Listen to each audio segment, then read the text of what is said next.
नमस्कार, सुबह के 9 बजने वाले हैं और आप देख रहे हैं 9 की 9 खबर। मैं हूं आपके साथ विभा उपाध्याय। शराबबंदी के बावजूद बिहार में शराब तस्कर लगातार शराब की तस्करी कर रहे हैं। पंचायत चुनाव से पहले शराब की तस्करी बेहद तेज है।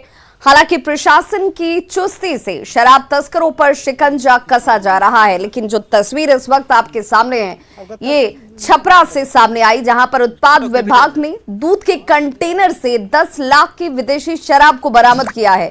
और देखिए, जितनी चुस्ती पुलिस की तरफ से, उत्पाद विभाग की तरफ से बढ़ती जा रही है, उतने ही नायाब तरीकों का इस्तेमाल इन शराब के धंधों में लगे हुए तस्करों की तरफ से अपनाया जाता हुआ पुलिस ने इस मामले में एक तस्कर को गिरफ्तार किया है, जो हरियाणा का रहने वाला बताया जा रहा है। उत्पाद अधीक्षक के मुताबिक शराब झारखंड के रामगढ़ से दरभंगा के लिए भेजी जा रही थी। तभी छपरा में अवतार नगर थाना क्षेत्र के मौजमपुर के पास गुप्त सूचना के आधार पर छापेमारी कर शराब को बरामद कर लिया गया। तस्वीरें आपके सामने हैं और इन तस्वीरों को देखकर आपको अंदाजा लग गया होगा कि देखिए किस तरीके से अलग अलग नई तरकीबों का इजाद किया जाता हुआ, उनका इस्तेमाल किया जाता हुआ और दूध के कंटेनर का इस्तेमाल करते हुए शराब को एक राज्य से दूसरे राज्य और एक जिले से दूसरे जिले तक पहुंचाने के लिए ये तस्कर जो हैं वो लगातार कोशिश करते हुए शराब को दूध के कंटेनर में छिपाया गया था। और इस वक्त जो पीली टी शर्ट में शख्स नजर आ रहा है, इसे गिरफ्तार किया गया है। उत्पाद विभाग का ये दावा है कि जब्त शराब को पंचायत चुनाव में खपाने की तैयारी की गई थी। संवाददाता संतोष गुप्ता ने इस पूरे मामले का जायजा लिया। बिहार में पंचायत चुनाव का आगाज हो चुका है और इसके साथ ही शराब तस्कर भी सक्रिय हो रहे हैं। हम दिखाना चाहेंगे कि छपरा में एक बड़ा खुलासा हुआ है। दूध के टैंकर से शराब बरामद की गई है। यही वो टैंकर है जिसमें से आप देख सकते हैं कि लगातार शराब निकल रही है। और जो बताया जा रहा है कि भारी मात्रा में शराब इस टैंकर के अंदर में छुपा करके रखी गई थी, इसकी तस्करी की जा रही थी। और कहीं ना कहीं विभाग को आशंका है कि पंचायत चुनाव से इसका तार जुड़ा हो सकता है। हमारे साथ मौजूद है जो उत्पाद अधीक्षक रजनीश कुमार, इनसे हम बात करते हैं। सर, ये बताइए कि ये पूरा जो टैंकर का खुलासा हुआ है, क्या मामला इसमें लग रहा है? ये गुप्त सूचना मिली थी कि एक टैंकर से कुछ विदेशी शराब आ रहा है। हम लोगों ने डोरीगंज के पास जांच लगाया था। उसी में ये मौजापुर कोई गांव है, वहां से वहीं से इस टैंकर को पकड़ा गया, जिसमें ये दूध का टैंकर था। इसमें गुप्ता खाना बनाकर विदेशी शराब रखा हुआ है। इसमें एक व्यक्ति को गिरफ्तार किया गया है। इसके द्वारा बताया गया कि ये झारखंड से रामगढ़ से लेके चला है। करीब 100 कार्टन के आसपास इसमें विदेशी शराब लदा हुआ है। काउंटिंग की जा रही है और आगे विधि सम्मत कार्रवाई की जाएगी। जब शराब का बाजार मूल्य करीब 10 लाख के आसपास। तो पंचायत चुनाव आ गया है, उसमें शराब का काफी अहम रोल माना जाता है, तो क्या लग रहा है कि शराब तस्कर सक्रिय? बिल्कुल इस चुनाव को देखते हुए हम लोगों ने लगातार जांच कर अपना लगाए हुए हैं जगह जगह पे, और उसी क्रम में सफलता मिल रही है। कितना का शराब होगा लगभग? ये करीब 10 लाख के आसपास का इसका बाजार मूल्य। 10 लाख, तो बताया 10 लाख की शराब ये हो सकती है, जैसा कि अंदाजा है। हालांकि अभी शराब निकालने का काम जारी है और जैसा कि बताया जा रहा है कि इस शराब को पंचायत चुनाव में खपाने की अंदेशा व्यक्त की जा रही है। हालांकि आगे की जांच के बाद ये पता चल सकेगा कि वास्तव में आखिर जो ये तैयारी थी वो कितनी सही है, विभाग का दावा कितना सही है। लेकिन ये जरूर है कि पंचायत चुनाव आते हैं, बिहार में शराब की तस्करी एक बार फिर तेज हो गई है। और ये नया जो खुलासा हुआ है कि दूध के टैंकर में शराब बरामद की गई है, तो पुलिस के कान जरूर खड़े हो गए हैं। संतोष गुप्ता, न्यूज़ 18, छपरा।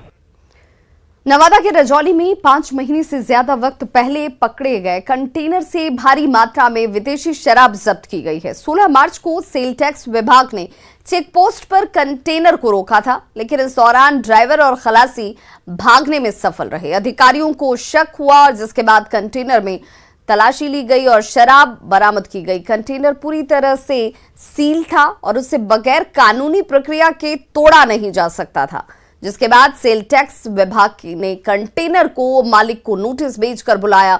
लेकिन कई महीने बाद भी जब कंटेनर का मालिक सामने नहीं आया, तो डीएम के निर्देश पर जांच के लिए एक टीम का गठन किया जाता है और फिर कंटेनर खोलने के आदेश दिए गए। कंटेनर के खोलते ही देखिए 250 कार्टन विदेशी शराब जो है वो बरामद होती है और जब्त शराब की अनुमानित कीमत जो है वो 25 लाख रुपए बताई जा रही है। उत्पाद विभाग ने गाड़ी मालिक के खिलाफ एफआईआर दर्ज कर लिया है और आगे की कार्रवाई की जा रही है। 16 मार्च को सुबह में करीब 7 साढ़े 7 बजे सेल टैक्स वाले गाड़ी चेकिंग में इस गाड़ी को पकड़े थे और इस गाड़ी को डिटेन किए। उसमें ड्राइवर वगैरह नहीं था। उसके बाद उसके मालिक को इन्होंने मतलब नोटिस दिया, लेकिन वो नहीं आ सका, नहीं कोई जवाब दिया। तब विभागीय स्तर पर मतलब पत्राचार कर करके फिर 3-4 दिन पहले डीएम साहब के यहाँ दिए। डीएम साहब कमेटी बनवा के खुलवाए हैं उस वाहन को, जिसमें 250 पेटी शराब मिला है, जो करीब 2232 लीटर। खबर बेगूसराय से, जहां उत्पाद विभाग को बड़ी कामयाबी हाथ लगी है। उत्पाद विभाग की टीम ने सिंघौल थाना क्षेत्र के पाचंबा गांव से एक शराब कारोबारी को गिरफ्तार किया। साथ ही 31 कार्टन विदेशी शराब जब्त की गई है, जिसे अलग जगहों पर सप्लाई करने की कोशिश की जा रही थी। हालांकि इसमें वो सफल नहीं हो सका। उत्पाद विभाग की टीम को जब सूचना मिली कि कई महीनों से पचंबा निवासी लालू कुमार विदेशी शराब का कारोबार कर रहा है और इसी सूचना के आधार पर कार्रवाई की जाती है, उत्पाद विभाग ने छापेमारी की और इस शख्स को गिरफ्तार किया। फिलहाल शराब कारोबारी लालू कुमार से पूछताछ जारी है।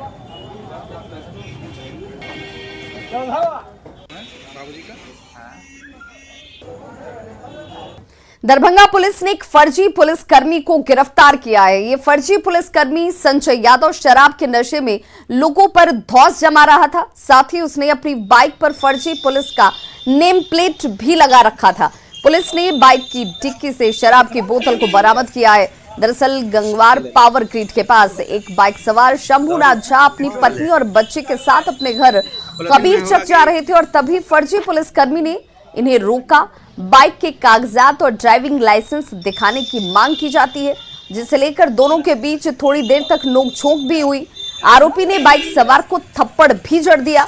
सूचना के बाद मौके पर पहुंची पुलिस जब पूछताछ करती है, इसके बाद जाकर इस मामले का खुलासा होता है। ये आदमी जो है मुझे गंगवारा पावर ग्रिड के पास जो मोड़ जहाँ 2 रास्ता बनता है वहाँ पे बंदा मिला हमको। ये हमको आगे से रोक दिया, बोला कि आप जो है आपको आवाज़ दे रहे हैं, आप रुकिए, आप गलत ट्रिपल रोड ले जा रहे हैं, 3 आदमी से बैठ के जा रहे हैं, आप ड्राइविंग लाइसेंस दिखाइए। फिर मैंने कहा, मैं देखा पुलिस का लोगो लगा हुआ था उसमें, तो मैंने कहा ठीक है कोई बात नहीं। मैं दिखाया लाइसेंस, मैंने देखिए गाड़ी पे बाइक में लगा हुआ नहीं वो। तो फिर मैं उनको ड्राइविंग लाइसेंस दिखाया। फिर ये बोले कि नहीं मैं सोनकी, आप चलिए सोनकी, आपका जो है फाइन होगा। मैंने कहा सोनकी किस लिए, आप हमारे नज़दीक है थाना, आप थाना हमारे नज़दीक है, आप चलिए थोड़ा सा आगे है वहाँ पे। फिर ये जो है आगे हम लेते आए इनको, थोड़ा सा बढ़े भागने लगे। फिर इसको जो है और आदमी के, क्योंकि स्कूटी में तेज चला नहीं सकता था, और आदमी की मदद से इनको जो है कटरवाड़ी पुल के नीचे जो है इनको रोका। फिर चाबी में ले लिया, इनको संदेह हो गया कि लीकर भी ड्रिंक भी कर रखे हैं, तो ये चाबी जो है ले लिया। तो ये जो है मेरे साथ हाथापाई करने लगे, 2-3 थप्पड़ इस पे मारे भी हमको।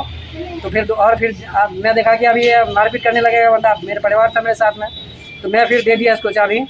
तब तक मैं, एक विद्यार्थी था वो हमको नंबर दिए थाना प्रभारी का, उनको फिर फ़ोन किया, तो वो थे कोर्ट के अंदर में। तो फिर दूसरे का क्या नाम है, गश्ती का जो इंचार्ज थे उनका नंबर दिए मुझे, फिर उन पर फ़ोन किया मैं, फिर वो आए, तब इसको जो है लेकर थाना। लाइसेंस मांगे थे? नहीं। ट्रिपल लोडिंग था ना वो? जी ट्रिपल लोडिंग था ना? हाँ वो ट्रिपल लोडिंग था। आपने उसको क्या कहा? कुछ भी नहीं। गाड़ी के डिक्की में? गाड़ी के डिक्की में क्या है? दारू होगा। दारू है जी। दिखाइए। दारू कहाँ से लेकर आ रहे हैं? हम वही गांव घर में बनता है ना, वही जैसी दारू है। आप ये बताइए, नशा कर रखा है क्या? हाँ जी। आप नशा किए हुए? हाँ किए। तो नशा की स्थिति में आप नकली पुलिस बन करके? नहीं। हाँ, नकली पुलिस करके मैं किसी को टच नहीं किया। संजय यादव नाम के एक युवक है जो ड्राइवर का काम करता है और एक बाइक से आ रहा था, जो नशे की हालत में था। उसे लोग पकड़ के दिए हैं। उन लोग को पब्लिक का आरोप है कि जो हमारा गाड़ी को रोक करके लिए हमसे लाइसेंस मांग रहा है। सर गाड़ी पे पुलिस का स्टिकर भी लगा हुआ। उसको जांच करते हैं। कुछ पता चला है अभी तक तो कि कोई ड्राइवर है जो किसी पुलिसकर्मी का है, रिटायर्ड आदमी का। पटना को आज बड़ी सौगात मिलने जा रही है। बिहार के दूसरे और पटना के पहले डबल डेकर फ्लाईओवर का सीएम नीतीश कुमार आज शिलान्यास करने वाले हैं। कारगिल चौक पर इसकी पूरी तैयारी कर ली गई है। इस डबल डेकर फ्लाईओवर के निर्माण से अशोक राजपथ पर लगने वाला जाम जो है वो खत्म हो जाएगा। लोगों को इस जाम से मुक्ति मिल जाएगी। भूमि पूजन को लेकर तमाम तैयारियां इस वक्त पूरी कर ली गई हैं। संवाददाता संजय कुमार ने शिलान्यास स्थल का जायजा लिया।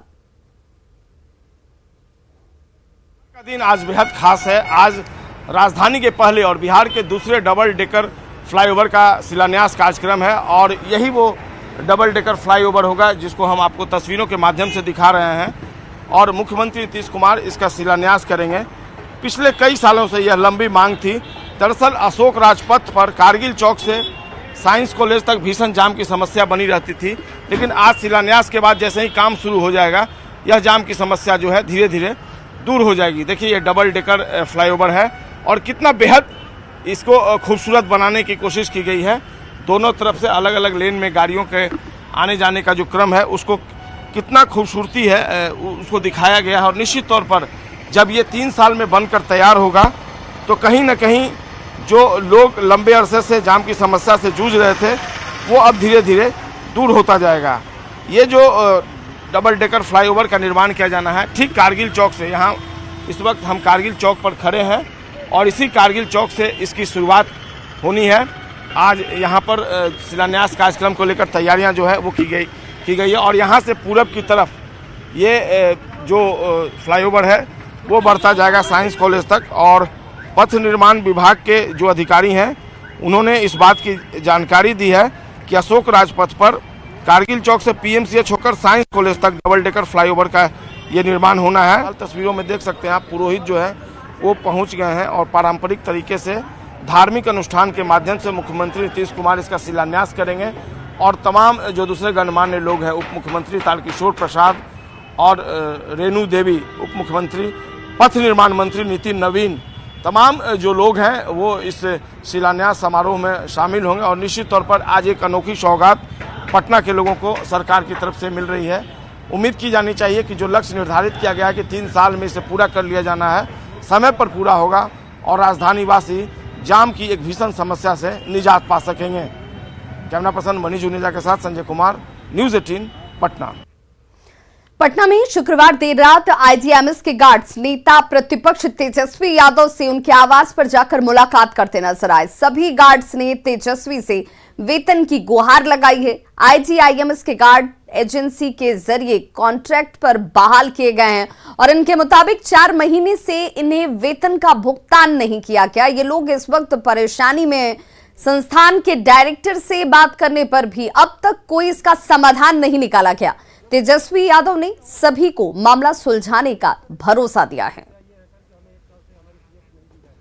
समस्तीपुर के रोसड़ा स्थित राजकीय अंबेडकर आवासीय उच्च विद्यालय के छात्रों ने स्कूल में मूलभूत समस्याओं को लेकर भूख हड़ताल की है। बच्चों को जो मूलभूत सुविधाएं मिलनी चाहिए थी वो सुविधाएं इन्हें नहीं मिल रही हैं, जिस वजह से कई समस्याएं इनके सामने और इन समस्याओं को दूर करने को लेकर अब छात्र भूख हड़ताल कर रहे हैं। छात्रों का ये कहना है कि पिछले 2 सालों से किताब नहीं मिली है। किताब के अभाव में छात्र क्लास तो नहीं जाते हैं, लेकिन देखिए यहाँ पर किताबों का अभाव है। छात्र पहुंच भी जाएं तो पढ़ें कैसे। सिर्फ शिक्षक के लेक्चर सुनकर इन छात्रों को वापस लौटना पड़ता है। छात्रों की तरफ से जब इन समस्याओं को लेकर शिकायत की जाती है तो परीक्षा के दौरान प्रैक्टिकल में नंबर की कटौती कर ली जाती है। हालांकि छात्रों के भूख हड़ताल की सूचना मिलने के बाद रोसड़ा के कल्याण पदाधिकारी स्कूल पहुंचे और छात्रों को समस्या के निदान का आश्वासन दिया और इसके बाद जाकर छात्र शांत हुए हैं। भूख हड़ताल खत्म कर दी गई।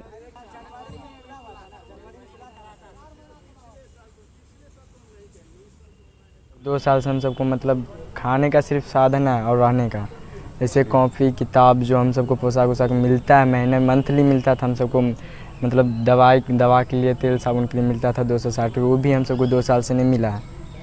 और मतलब जिनका हम खाते एनजीओ सर हैं उनका आज तक हम देख भी नहीं किए हैं।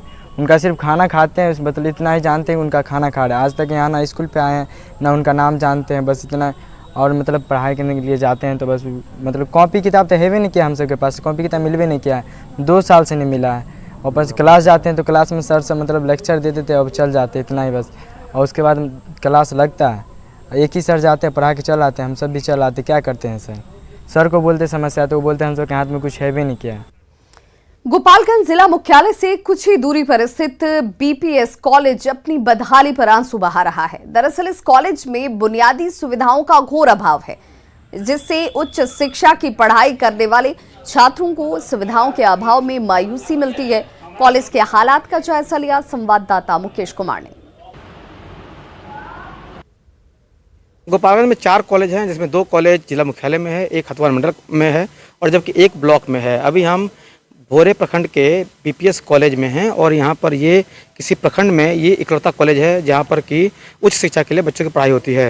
हालांकि ये जो पीपीएस कॉलेज भोरे है इसमें सुविधाओं का अभाव है और यहाँ पर अब देखें जो कैंपस है उस कैंपस में जो अक्सर कीचड़ और गंदगी भरा होता है, रात के समय अंधेरा होता है और यहाँ पर सोलर लाइट की व्यवस्था नहीं है। हालांकि यहाँ पर जो कुछ कमरे हैं कमरों का भी अभाव है और जो बच्चों के पढ़ाई के लिए जो बेहतर एक माहौल होना चाहिए वो माहौल भी नहीं है। और यहाँ का जो प्रिंसिपल हैं, प्राचार्य जो इंचार्ज हैं, उन्होंने कई बार जो है इसको लेकर के रिमाइंडर भी किया था। और सबसे बड़ी बात है कि 4 कॉलेज होने के बाद भी अभी तक इस कॉलेज का एनआईसी में इसका जो है नोटिफिकेशन में नहीं है। हम खुद बात करते हैं जो प्रिंसिपल इंचार्ज हैं, उन्होंने कई समस्याएं बताई थी, देखते हैं क्या करें। ये गवर्नमेंट कॉलेज है, one of the constituent college of JP university है, ठीक है। तो इस हिसाब से एनआईसी के वेबसाइट पे तो होना ही चाहिए, जो कि नहीं है। मैंने नोटिस किया था, सर से हमने बोला भी था कि इसको कर लें। ये बारिश के दिनों में पानी भर जाते हैं इसमें, अगर ये पीसीसी ढलाई करवा दें तो एक बड़ा कंट्रीब्यूशन होगा कॉलेज के लिए। और दूसरा, लाइट तो हम लोगों ने शानदार लगा दिया है, लेकिन लाइट नहीं रहने पे ये नहीं जल पाता है। तो कुछ सोलर लाइट का अगर व्यवस्था डीएम साहब अगर कर दें तो हम लोग आभारी होंगे उनके। तो चूँकि हमारे पास जो रिसोर्सेज हैं उसमें हम नैक से एक्रीडिटेशन नहीं करा पा रहे हैं, और जब तक हम लोग नैक एक्रीडिटेड नहीं होंगे, हमको ग्रेड नहीं मिलेगा, तो यूजीसी और जो रूसा और जो विभिन्न जो एजेंसियां हैं स्टेट और सेंट्रल गवर्नमेंट की, वो हमें पैसे नहीं देंगे। तो ये हमारी मजबूरी है। जो रिसोर्सेज है उसमें तो हम लोग प्रयास कर रहे हैं, बट हम लोग सफल नहीं हो पा रहे हैं। जाहिर तौर पर बीपीएस कॉलेज भोरे में अब ज़रूरत है सरकारी अनुदान की, ताकि यहाँ पर जो बच्चों को उच्च शिक्षा है वो बेहतर तरीके से हो सके और यहाँ जो सुविधाओं का जो अभाव है उसे भी बहाल किया जा सके। मुकेश कुमार, न्यूज़ 18, गोपालगंज। फिलहाल रुक रहे एक छोटे से अंतराल के लिए, फौरन होंगे वापस, बने रहिए हमारे साथ। ब्रेक के बाद एक बार फिर से आप सभी का बहुत स्वागत है। मुख्यमंत्री की महत्वाकांक्षी योजना हर घर नल का जल को अररिया में पलीता लगता हुआ नजर आता है। यहाँ पीएचईडी विभाग के कारनामे को देखकर आप भी हैरान रह जाएंगे। और ऐसा हम क्यों कह रहे हैं, जरा इन तस्वीरों को देख लीजिए। यहाँ पानी की टंकी के निचले तल पर लोगों ने अतिक्रमण कर दुकानें सजा रखी हैं। टेंट हाउस और डेकोरेशन का स्टोर रूम बना दिया गया है। जल मीनार का जायजा लिया न्यूज़ 18 संवाददाता सतीश कुमार ने। शहर की प्यास बुझाने के लिए सरकार द्वारा जल मीनार तो बनाया गया, लेकिन स्थिति आपके सामने है। यह तस्वीर जो आप देख रहे हैं अररिया आरएस इलाके की है, और हम बता दें कि 40 वर्षों से यह जो है पानी की टंकी यूं ही खड़ी है, लेकिन अररिया आरएस के करीब 25,000 की आबादी के एक भी घर में इस टंकी का पानी गया नहीं है। तस्वीर में आप देख सकते हैं कि किस तरीके से यहाँ पर अवैध तरीके से लोग कब्जा भी किए हुए हैं और जो लोग रह भी रहे हैं। इस पानी की टंकी की स्थिति क्या है, इस पानी का जो टंकी है उसमें हम प्रवेश करते हैं और देखते हैं यहाँ पर क्या स्थिति है। तो अररिया नगर परिषद क्षेत्र का यह जो पानी की टंकी है, इस तस्वीर को देखने के बाद हम भी हतप्रभ हैं कि आखिर इस पानी की टंकी में हो क्या रहा है। यह जो लग रहा है यहाँ पर कोई ऑफिस चल रहा है या किस तरह की व्यवस्था है। बाहर से तो लग रहा था कि हम पानी की टंकी को दिखलाने के लिए आए हैं, लेकिन जब पानी की टंकी के अंदर जब घुसे तो इस पानी की टंकी में जो है दुकानदारी चल रही है, दुकान खुला हुआ है। ये अनोखी तस्वीर जो है न्यूज़ 18 अपने दर्शकों को दिखला रहा है। अररिया नगर परिषद क्षेत्र का यह अररिया आरएस इलाका है। तो ये किस चीज़ की दुकान है यहाँ पे? दुकान नहीं है, तो दुकान ये रखा हुआ है, सामान स्टॉक रखा हुआ है। किनका सामान है? आप ही का सामान है। अच्छा, तो ये कौन सा टेंट वगैरह का है क्या? टेंट वगैरह टेक्नीशियन जो है काम करता है, डेकोरेशन वगैरह का सामान है, टेक्नीशियन का सामान है। तो ये क्या है? ये क्या है? पानी की टंकी है ना? नहीं, टंकी ये नहीं है, ये तो चेम्बर उधर है, टंकी इसके ऊपर है। टंकी इसके ऊपर है, पानी का स्टोर रूम। तो यहाँ के जो टेक्नीशियन है वो पानी का टंकी पीएचईडी विभाग द्वारा जो है वो लोग नहीं है यहाँ पर रहते हैं। यहाँ पे सामान रखा नहीं जा रहा है, इसे जो है हम लोग जो है रहते हैं, स्टाफ तो काम करते हैं, तो रहते हैं तो काम करते हैं। सीआरपीएफ में तैनात नवादा के लाल रवि का उनके घर आगमन पर लोगों ने भव्य और जोरदार स्वागत किया। बजरंग दल के कार्यकर्ताओं ने फूलमाला, ढोल नगाड़े के साथ रैली निकाली और स्वागत करते नजर आए। इस दौरान लोगों ने भारत माता की जय के नारे लगाए। दरअसल आपको बताते चलें कि रवि ने अपने अदम्य साहस से 9 मार्च 2020 को शोपिया के खोजपुरा गांव के एक मकान में छिपे लश्कर-ए-तैयबा के 2 आतंकवादियों को सामने से हमला कर मार गिराया था।